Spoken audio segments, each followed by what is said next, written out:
ఎందుకు సహోదరిని అలా తిడతారు?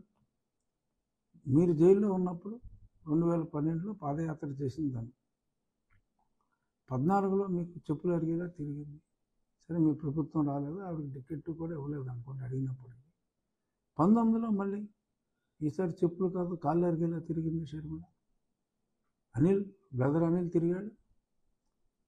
నాకిద్దరు చాలా మీటింగులు చేశారు. కాబట్టే అక్కడ తెలుగుదేశం పార్టీ స్ట్రాంగ్ అయినప్పటికీ, నేను అభ్యర్థి కాబట్టి, వాళ్ళ సహకారం కూడా ఉంది కాబట్టి బయటపడగలిగా. ఇది నాకు ప్రత్యక్షంగా తెలుసు. అలా ఎన్నో చోట్ల నేరో మార్జిన్ ఉన్న చోట్ల మరి షర్మిల, అనిల్ ప్రభావం చాలా ఎక్కువగా ఉంది.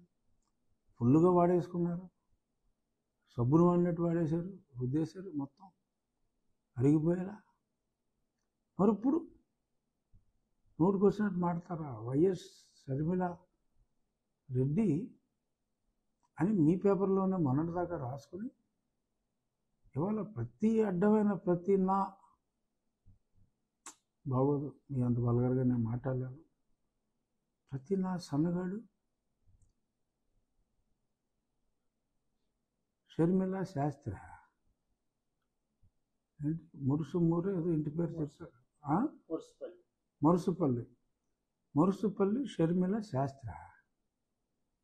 మరి మొన్నటిదాకా మీ పేపర్లో ఎందుకు రాసుకున్నారు? రెడ్డి కాదా అంటే అసలు మీ ఉద్దేశం ఏంటి? రాజశేఖర రెడ్డి గారే రెడ్డి కాదా, వేరే కులమా? జగన్మోహన్ రెడ్డి రెడ్డి కాదా, వేరే కులమా? వాళ్ళెదురో రెడ్డి అయినప్పుడు షర్మిల రెడ్డి కాకుండా ఎందుకు అవుతుంది? ఓకే, తులసిరెడ్డి గారు వ్యాఖ్యానం వేరుగా ఉంటుంది. రెడ్డి అనేది కులం కాదని, అదొక టైటిల్ అని. ఓకే, టైటిలే కులంగా మారింది అనుకుందాం. మరి రాజారెడ్డి గారు రెడ్డి అయినప్పుడు, రాజశేఖర రెడ్డి గారు రెడ్డి అయినప్పుడు షర్మిల రెడ్డి ఎందుకు కాదు? సో నోటుకు వచ్చినట్టు మాట్లాడటం, అసభ్య పదజాలంతో అబ్బా, అసలు ఆ మాటలు వింటేనే రక్తం మరుగుతుంది. రాజశేఖర రెడ్డి గారి అమ్మాయిని ఇంత అసహ్యంగా వాళ్ళ అబ్బాయే మాట్లాడిస్తాడా? మరి కుటుంబం జోలికి వస్తే ఊరుకో ఉంటారు. మరి మీ సోదరుని, మీ అనుచరులు మీ ఎన్ఆర్ఐ వింగ్ అమెరికాలో కుక్కలా మురిగే ఎన్ఆర్ఐ వింగ్ వాడు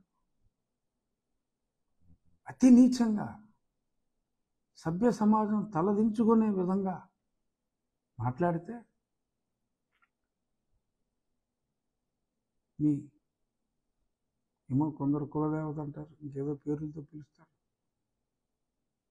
ఆ స్త్రీ కూడా అత్యంత నీచ పదజాలంతో మాట్లాడితే కనీసం ఖండించరా? పైగా సజ్జల రామకృష్ణారెడ్డి గారు వివేకానంద రెడ్డికి పట్టిన గతే పడుతుందని బహిరంగ హెచ్చరికలు చేస్తారా? అమ్మా Sharmila, you got to be really careful. అంత క్లియర్గా చెప్పిన తర్వాత you got to be really careful. సెక్యూరిటీతోనే వెళ్ళాలి. చాలా దారుణం.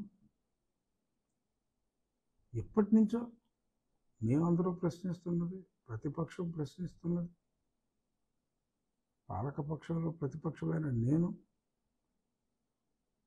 ప్రతిపక్షాలైన తెలుగుదేశం, జనసేన అడిగేది ఇయ్యే కదా. తీసుకొస్తానన్నావు, స్పెషల్ స్టాటస్ తెస్తానన్నావు, కనీసం అడిగిన పాపాన పోలేదు. తేవట సంగతి ఏమిటి?